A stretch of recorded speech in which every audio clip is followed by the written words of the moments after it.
Նիկոլ Փաշինյան, ինչու է այսպես ստացվել, որ դուք շատ հեշտությամբ հանդիպումների ժամանակ խոնարհվում եք Էրդողանին, Ալիևին, դուք խոնարհվում եք նրան հոգով, մարմնով, համաձայնվում եք ամեն ինչի, նույնիսկ մարմնով բոլորս նկատում եք, թե դուք ինչպես եք փոքրանում, հա?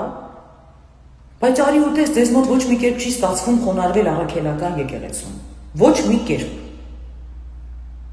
Ինչու՞մն է խնդիրը, ձեզ դժվար է ձեր ծնկները ծալեք Հիսուս Քրիստոսի առաջ, որովհետև ինձ համար առաքելական եկեղեցին դա Հիսուս Քրիստոսի Սուրբ եկեղեցին է։ Երբ գնում եմ պատարագի,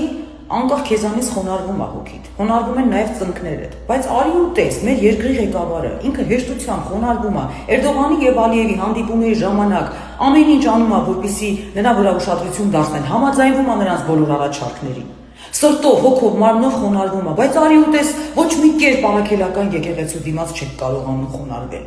Ո՞րն է խնդիրը։